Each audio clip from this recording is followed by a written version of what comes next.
여러분, 요즘 혹시 여러분은 하루에 몇 번이나 웃으십니까? 하루 몇 번 웃으세요? 셀 수 없이 많이 웃으세요? 그러면 그 웃음은 진짜 진심에서 나오는 웃음이었습니까? 내가 웃는데 이런 말 있잖아요. 내가 웃는 게 아니야. 이런 웃음이었습니까? 아니면 진짜 이 깊은 이 속에서 진심으로 우러나는 웃음이었습니까? 진심으로 우러나는 웃음이었어요.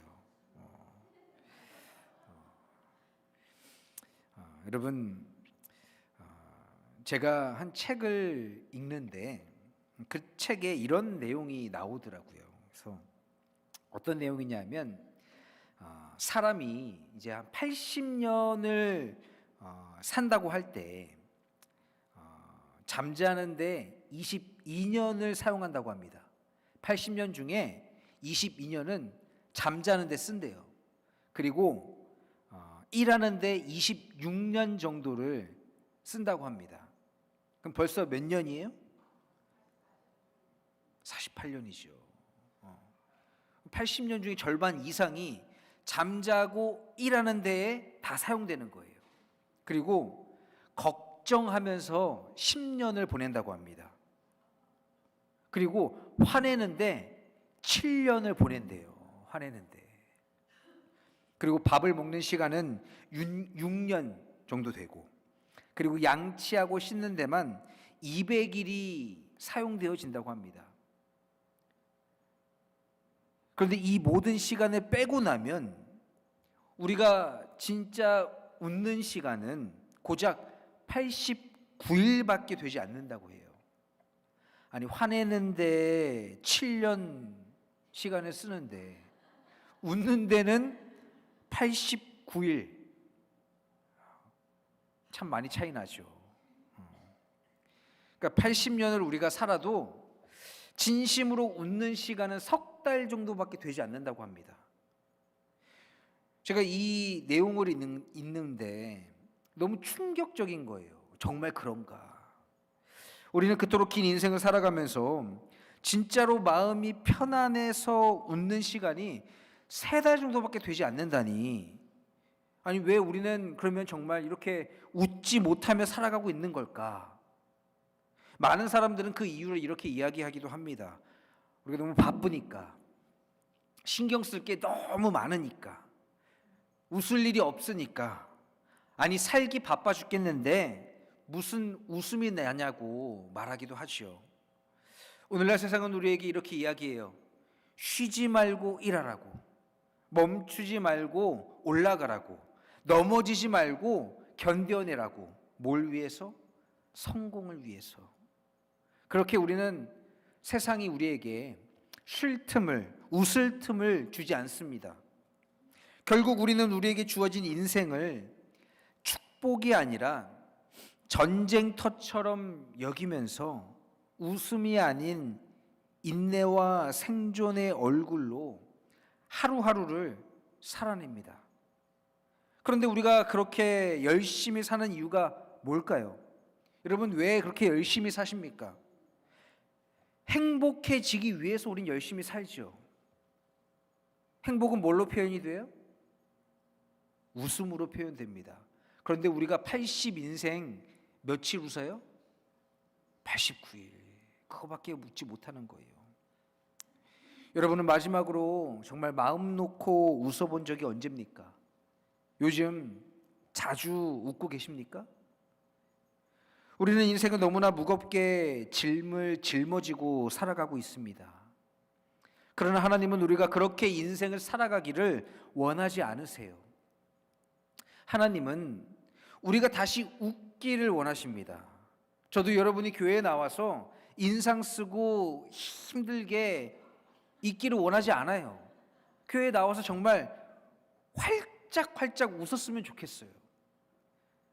제 집 텔레비전에 이제 스크린 세이버라고 하면 이제 저희 핸드폰에 사진이 저장되어 있는 게 이렇게 지나갑니다. 영상처럼 슬라이드 쇼로.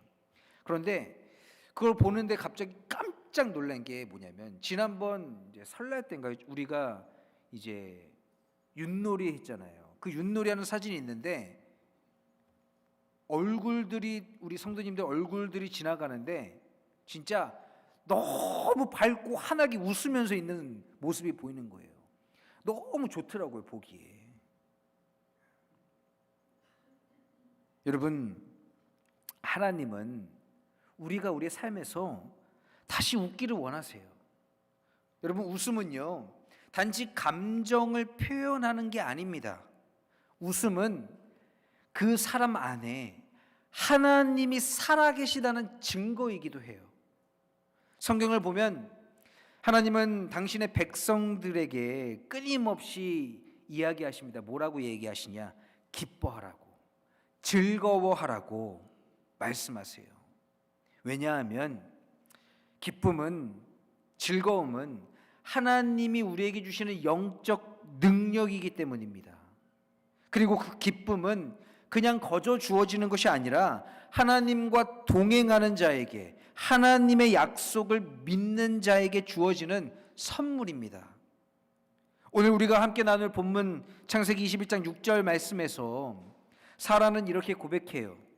하나님이 나로 웃게 하시니 듣는 자마다 나와 함께 웃으리로다. 사라는 늙고 지친 여인이었습니다. 그녀는 이미 웃음을 잃어버린 사람이었습니다. 하지만 하나님은 그런 그녀를 다시 웃게 하셨어요. 그리고 그 웃음은 혼자만의 웃음이 아니라 모든 이들이 함께 웃게 만드는 은혜의 웃음이었습니다. 오늘 이 말씀은 단지 성경 속에 등장하는 사라 한 사람의 이야기가 아닙니다. 바로 우리를 향한, 저와 여러분을 향한 하나님의 메시지입니다. 하나님은 말씀하세요. 나는 너를 다시 웃게 할 거다. 네가 잃어버린 기쁨을 다시 네 마음속에, 네 삶에 심을 것이다. 그리고 그 웃음은 단지 순간의 감정이 아니라 내 약속을 따라 살아온 너에게 주는 하늘의 상급이다 라고 말이죠. 사랑하는 참사랑교회 성도 여러분, 오늘 이 말씀을 통해서 우리 삶에 다시 심기워질 웃음의 기적, 이삭의 은혜를 함께 기대하길 원합니다. 하나님은 아브라함을 부르시고 복의 근원이 될 거라는 약속을 주셨습니다. 그 핵심 약속 중 하나는 바로 자손, 후손에 대한 약속이었어요. 하지만 문제는 시간이었습니다. 하나님이 아브라함을 부를 때에 아브라함은 75세였고 사라는 이미 아들을 낳을 수 없는 그런 나이였고, 시간은 또 흘러 어느새 약속의 때를 기다리기에는 너무나 늦은 나이. 아브라함이 99세, 사라가 89세가 되어버립니다. 이와 같은 긴 기다림은 그들의 믿음을 시험하는 시간이었습니다. 아브라함과 사라에게 이 시간 동안 하나님이 정말 나를 잊으신 건 아닐까? 아니, 하나님이 약속을 잊어버린 건 아닐까? 아니, 그 약속이 거짓은 아니었나? 하는 이런 의심과 낙심이 마음속에 깊이 자리 잡게 되었죠.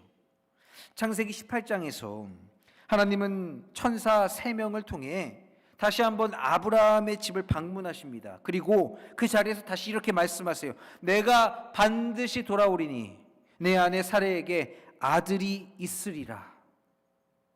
그때 이 장막 안에서 하나님의 천사들이 아브라함에게 하는 그 이야기를 사라가 몰래 엿듣고 있었습니다. 그리고 그 말을 엿듣던 사라가 조용히 피식하면서 웃죠.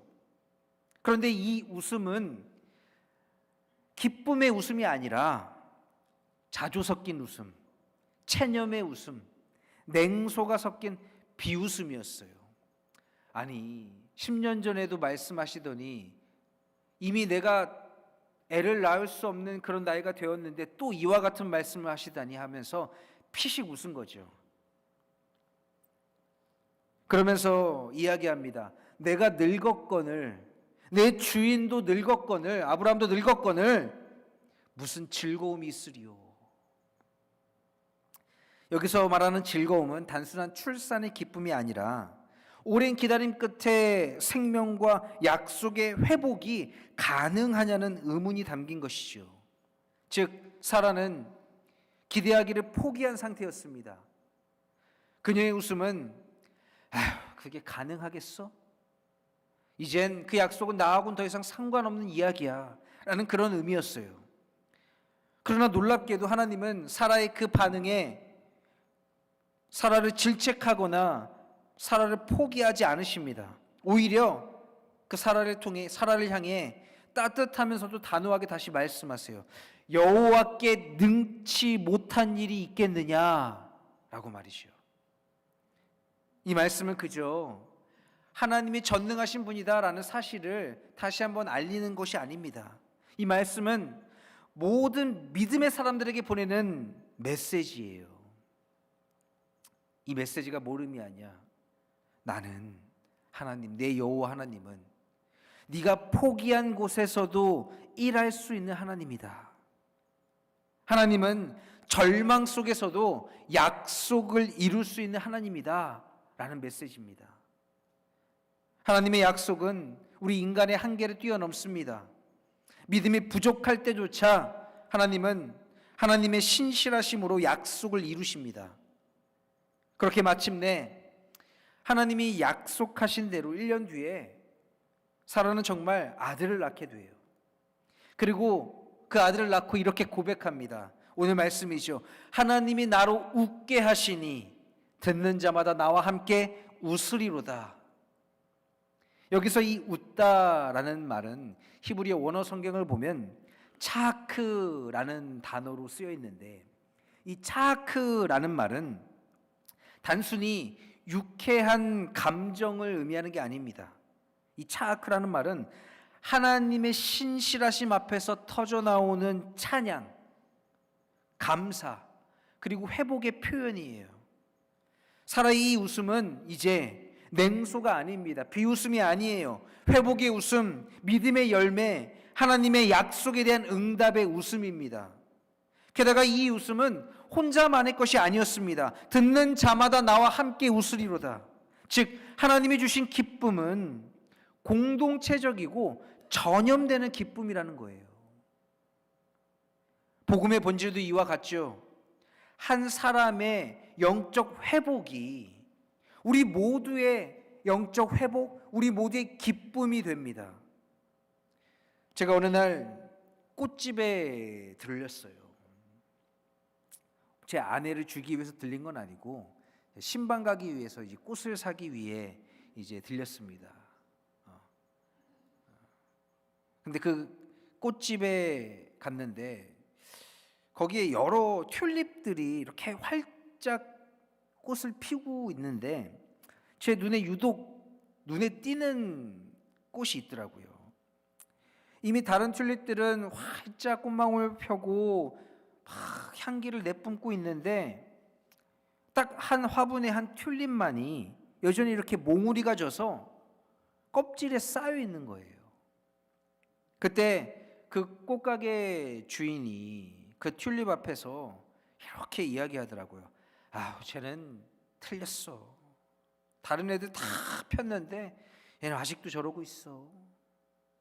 그 말이 한탄처럼 혹은 농담처럼 들렸지만 왠지 그 튤립이 우리가 사라처럼 믿음의 약속 앞에서도, 하나님의 약속 앞에서도 기대를 저버리고 믿음을 내려놓는 그 모습과 같게 느껴졌습니다. 우리는 때로 하나님께 묻죠.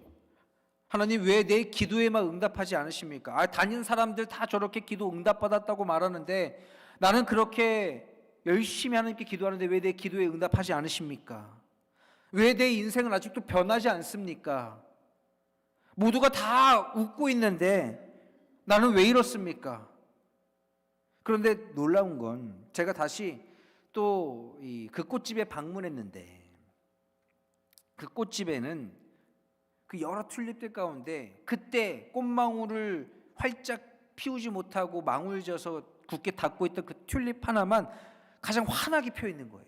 이미 폈던 다른 꽃들은 이제 시들시들 지고 있는데 그 꽃 하나만 활짝 피고 있는 겁니다. 그걸 보면서 저는 이런 마음이 들었어요. 아, 하나님은 각자 피어야 할 때를 아시는 분이시구나.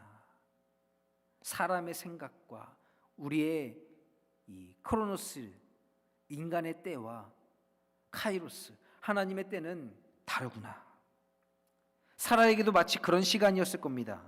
다른 사람들은 모두 자녀들을 낳고 웃고 기쁨에 행복에 삶을 누리고 있을 때 사라는 여전히 분명 하나님이 약속하셨음에도 불구하고 그 약속을 묵묵히 기다리는 시간을 견디고 있었어요. 하지만 하나님은 결코 늦지 않으셨습니다. 사라가 하나님을 가장 붙들고 하나님의 말씀을 신뢰해야 했던 그 순간에 하나님은 그녀를 다시 웃게 하셨습니다. 여러분, 우리 각자의 인생에도 피어나야 할 시간표가 있어요. 하나님은 냉소를 기쁨으로 바꾸시는 분이십니다. 기다림 끝에 우리에게 웃음을 심으시는 분이십니다. 요즘 우리는 웃기 위해 살고 있는 것 같지만 정작 웃음을 잃어버린 채 살아가고 있는지도 모릅니다. 주변을 둘러보면요, 하루 종일 바쁘게 살아가는 사람들이 정말 많아요. 방학이지만 잠시라도 이 아르바이트를 하는 청년들도 있고요. 여름 방학 기간에 또 아이들을 돌보면서 집안 살림을 꾸려나가는 아내들도 있고 직장 생활하는 직장인도 있습니다.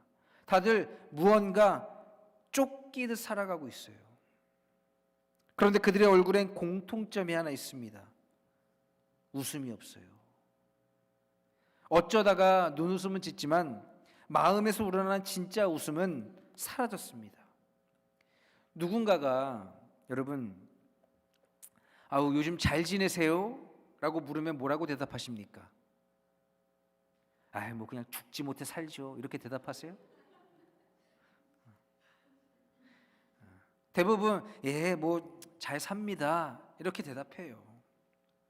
많은 사람들이 그 이유를 일이 너무 많아서라고, 또 우리 집에 있는 어떤 여러 문제가 해결되면 좀 숨통이 트일 것 같다고, 경제적으로 내가 여유가 좀 더 생기면 내 마음이 좀 더 놓일 것 같다고 얘기합니다. 그런데 여러분, 우리가 진짜로 웃지 못하는 이유는 그런 상황 때문이 아니라 상처 때문이에요. 상처. 한때 잘 웃던 사람도 사랑해, 가족에게 실망하고 사람에게 상처받고 기도가 응답되지 않는 시간을 오랜 시간 동안 통과하다 보면 어느 순간 웃음을 잃고 살아가게 됩니다.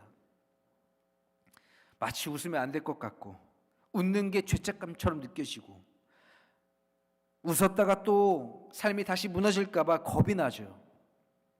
그래서 마음속에 이런 방어벽이 생기게 돼요. 그래 괜히 기대하지 말자. 어차피 안 될 거잖아. 또 실망할 텐데 뭐하러 기대를 가죠. 여러분, 이게 바로 영혼이 웃음을 포기한 상태입니다. 겉으로는 괜찮은 척하지만 사실은 내면이 굳어져 버린 거죠. 제가 젊은 청년들 만나면 정말 요즘 많이 힘들다고 해요. 이직을 준비하는 청년들은 자기가 있는 직장보다 더 나은 자리로 가기 위해서 이직 서류를 내지만 요즘 업계가 워낙 안 좋다 보니까 인터뷰하는 그 자리에 올라가도, 서류 통과하고 인터뷰하는 자리에 올라가도 이제는 겁이 난대요. 또다시 실망할까 봐. 기대하고 인터뷰했다가 분명 나까지 지금 한 3명 중에 1명 뽑는다고 해서 3분의 1의 확률로 줄어들었지만 또 실패할까 봐 두렵다고 합니다. 여러분, 믿음도 그렇습니다. 기도는 우리가 하는데 기대를 하지 않아요. 예배는 드리지만 감동이 없습니다. 그 이유는 우리 안에 믿음이 사라져 버렸기 때문이에요. 그로 인해 신앙생활이 종교 생활로 바뀌어집니다. 그리고 그 종교 생활 안에는 대부분 웃음을 잃은 채 살아가는 사람들의 그림자가 있어요. 그러나 하나님은 우리가 다시 웃기를 원하십니다. 그리고 그 웃음은 단지 기분 좋은 일이 생겨서가 아니라 그 웃음은 하나님이 주시는 믿음의 선물이에요. 하나님의 신실하심을 경험한 자만이 지을 수 있는 웃음입니다. 사라가 처음 웃었을 때 창세기 18장에 아브라함에게 천사가 하는 말을 듣고 웃었을 때 그건 믿음에서 나오는 웃음이 아니었습니다. 그건 포기한 웃음, 자조 섞인 웃음, 냉소의 웃음이었어요. 하지만 하나님은 그 웃음조차 놓치지 않으셨습니다. 그녀의 메마른 표정을 보시고도 끝까지 그녀를 웃게 하시기로 작정하셨습니다. 그리고 마침내 그 웃음을 바로 이삭이라는 아들로 주십니다. 이삭이라는 이름의 뜻이 뭡니까? 웃음이에요. 웃음. 이삭으로 웃음을 주신 거예요. 하나님은 지금도 우리의 인생에 웃음이라는 이삭을 준비하고 계십니다. 우리가 다시 웃을 수 있는 시간, 다시 숨 쉴 수 있는 계절, 다시 삶을 회복할 수 있는 기쁨을 하나님은 멈추지 않고 준비하고 계십니다. 하나님이 주시려는 웃음을 여러분 포기하지 마세요. 하나님은 웃게 하시는 분이십니다. 하나님의 능력은 상황을 바꾸기보다 먼저 우리의 마음을 회복시키는 데 있어요. 사라의 웃음은 믿음의 웃음이 아니었어요. 하나님이 아브라함에게 아들의 약속을 할 때 사라는 장막 안에서 몰래 듣고 속으로 비웃었습니다. 현실을 인정하고 믿음을 저버리고 기대를 꺼버린 웃음이었습니다. 그런데 그때 하나님이 뭐라고 하십니까? 사라가 왜 웃었느냐? 그 웃음을 아신 거예요. 이 비웃음이라는 걸, 냉소의 웃음이라는 걸. 그러면서 말씀하십니다. 여호와께 능하지 못한 일이 있겠느냐? 여러분 믿으십니까? 여기서 우리는 하나님의 성품을 깊이 들여다보게 됩니다. 하나님은 이 사라의 비웃음을 정죄하지 않으세요. 그녀를 향해 넌 왜 이렇게 믿음이 없어? 라고 꾸짖지도 않으십니다. 대신 그녀의 냉소 한가운데서 약속을 다시 말씀하십니다. 여호와께 능치 못할 일이 어디 있느냐? 우리는 자주 이야기합니다. 하나님, 내가 너무 지쳤습니다. 하나님, 믿음은요 좋은데 이제 내가 더 이상 그 믿음을 기대할 힘이 없습니다. 솔직히 하나님, 내가 기도는 하는데 바뀔 거란 믿음은 없어요. 그런 우리를 하나님은 다 아세요. 그럼에도 불구하고 내가 너를 다시 웃게 하겠다라고 우리에게 말씀하십니다. 여러분, 성경에 사라와 같은 아픔에 처한 또 한 명의 인물이 있습니다. 한나죠. 아이를 갖지 못해서 슬퍼하던 여인, 남편의 또 다른 여인에게 끊임없이 비교당하면서 웃음을 잃어버리는 삶을 살던 사람이었습니다. 한나는 하나님 앞에서 눈물로 기도했지만 심지어 제사장 엘리는 그녀를 술 취한 사람으로 오해하기까지도 합니다. 그러나 하나님은 그녀의 침묵 속 기도를 들으시고 사무엘을 허락하세요. 그리고 한나도 이렇게 고백합니다. 사무엘상 2장 1절에 내 마음이 여호와로 말미암아 기뻐하며. 눈물의 골짜기에서 하나님은 웃음의 샘을 여시는 분이십니다. 사라는 비웃음에서, 한나는 눈물에서 하나님은 웃음을 시작하세요. 사람은 웃음을 잃어버린 여인이었습니다. 아니, 웃음을 포기한 여인이었습니다. 그래서 하나님의 말씀을 듣고도 비웃었습니다. 자기를 향한 하나님의 약속 앞에 그녀는 말없이 속으로 비웃었어요. 내가 늙었거늘, 내 주인도 늙었거늘 이 나이에 무슨 기쁨이 있겠느냐. 그 웃음은 상처에서 나온 웃음이에요. 하나님, 나에게 주신 약속 하나님이 저버리시는구나. 그 웃음은 체념에서 나온 웃음이었습니다. 그 웃음은 기도해도 아무 일도 일어나지 않았던 그 시간의 무게에서 흘러나온 영혼의 한숨 같은 웃음이었습니다. 그런데 여러분, 하나님은 그 웃음을 그냥 두지 않으십니다. 사라의 속마음을 들추어 꾸짖지 않으셨습니다. 그녀의 냉소 속에 한 줄기 희망을 심으셨습니다. 내가 너를 다시 웃게 하리라. 이것은 하나님의 선언입니다. 이것은 하나님의 약속입니다. 그리고 오늘 저와 여러분을 향한 하나님의 마음이에요. 사랑하는 참사랑교회 성도 여러분, 우리 중에도 그런 분들이 있을지도 모르겠습니다. 예배는 드리는데 기대가 되지 않는 거예요. 기도는 하는데 마음은 이미 체념에 잠겨서 응답하시리라는 기대조차 되지 않는 상황에 처하신 분들. 하지만 하나님은 그러한 우리의 마음 또한 너무 잘 알고 계십니다. 그리고 하나님은 우리에게 말씀하세요. 나는 너의 웃음을 다시 회복시킬 수 있는 하나님이다. 나는 네 안에 웃음이라는 이삭을 심었다. 내가 너를 웃게 할 날이 반드시 올 거다. 우리가 믿음을 놓아도, 우리가 하나님의 약속을 저버려도 하나님은 우리를 놓지 않으십니다. 우리가 기대를 잊어버려도 하나님은 그 약속을 잊지 않으십니다. 여러분, 오늘 우리가 웃지 못하는 건 일이 많아서가 아닙니다. 힘들어서가 아니에요. 기쁨을 잃어버렸기 때문도 아닙니다. 하나님을 향한 기대가 내 마음 안에서 말라버렸기 때문이에요. 더 이상 기대가 되지 않기에, 믿음이 사라졌기에.